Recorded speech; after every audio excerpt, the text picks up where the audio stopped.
Well, welcome back to another look at an analysis behind the news. Interestingly enough, I see a number of things from time to time that tells me that maybe these people know more than we do about the background of some of the personalities that we see on the news every night. This is a notebook that I carry with me when I'm giving a talk on the Federal Reserve, just as using examples, if you will, of some of the things that I talk about. Here, for instance, is Business Week, the cover. And what you see on your left is the cover of Business Week, and on the right is the Order of Lenin. It's a badge. In other words, it's a button that shows Lenin, the leader of the communist Bolshevik government. And over here, it's made, Bernanke's made to look as if he is Lenin, the reluctant revolutionary, as they say. Interestingly enough, in that vein, in yesterday's New York Times is another picture of Bernanke, and this time it's showing him as a very famous statue of Lenin. It's got Bernanke's head on it, but this is a very famous pose and statue, and it's on posters and that sort of thing of Lenin. So maybe they know something about Bernanke that we don't know about. Who knows?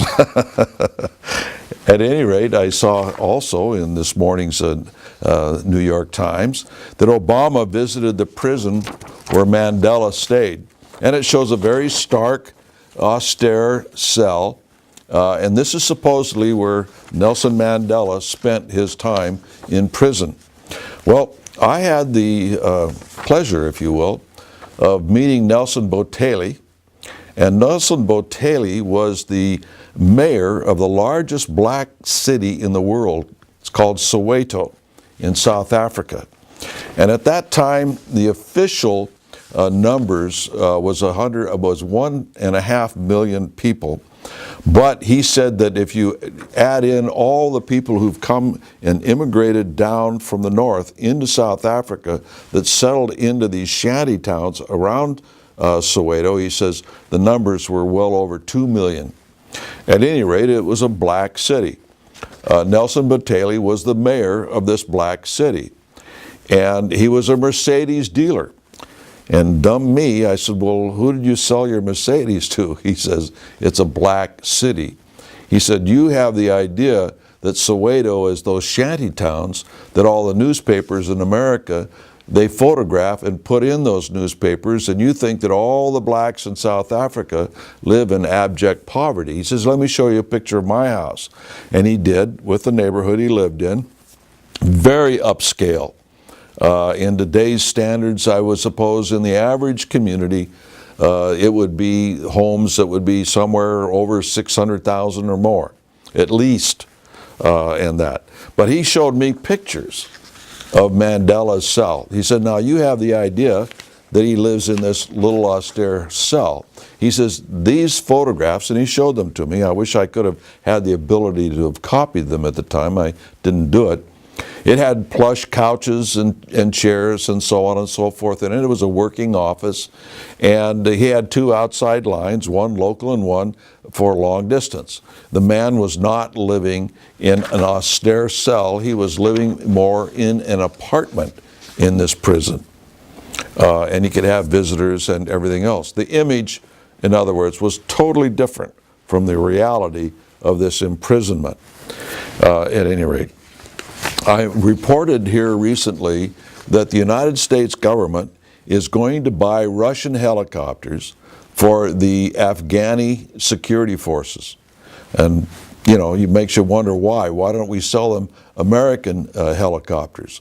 Because with Russian helicopters, what comes with them are Russian manuals, Russian technicians, Russian spare parts. It necessitates people coming in from those factories out of Russia to be military advisors, et cetera, et cetera. So you'd think that you'd want American equipment there rather than Russian. Well, now we find out that Iraq is going to buy the same Russian helicopters. Now, it doesn't say in the article whether or not Iraq is being given these as a gift by the United States government as we're doing with Afghanistan, or whether they're simply using the foreign aid that we give them to go out and buy these Russian helicopters. So much for another victory in Iraq.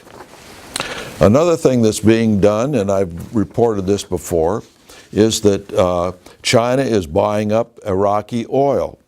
They're also buying up minerals all around the world. They're loaning governments all around the world, but particularly in Latin America and the Caribbean, they're loaning these governments money. They get all of this money because we go out and buy the goods, right? And so what they're doing is they're buying up more and more real estate all around the country.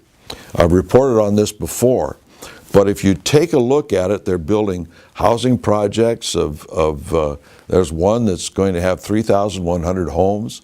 They're building shopping centers, waterfront developments. They're taking the money that we sent them and bringing it back and buying up America. But more importantly, they're building up their military with it. They're building up their Navy. They have an aircraft carrier now in the Pacific that will challenge the United States Navy, the Japanese Navy, the Philippine Navy, etc.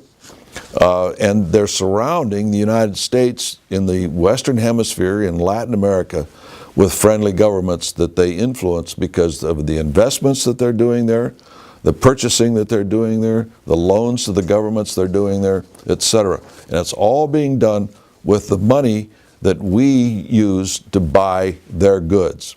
It's one of the ramifications of trade that a lot of people have not put together. We're going to be starting a campaign soon on these trade policies because most of these trade policies are about 20% trade and 80% social changes within our own country and our own government as a result of these so-called pacts, agreements, partnerships, so on and so forth. Something else that I saw yesterday was a full-page ad by the American Civil Liberties Union in the New York Times. And it has a roadmap, if you will, of the ACLU, the American Civil Liberties Union, in their defense of the gay agenda since 1936. Now, the American Civil Liberties Union has the image of supporting the Bill of Rights, that they support the Constitution of the United States. That's on one hand. On the other hand, they also do things which take God out of school, prayer out of school, God and prayer, creches, so on and so forth, in public lands, in public venues, so on. In other words, what they've been doing is cutting back on the moral and religious aspect of our country, particularly within the government and school system. John Adams admonished us way back when the Constitution first came into force.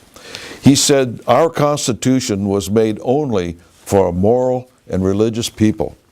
So you can't say you stand for the Constitution on one hand while you're destroying morality and religion on the other.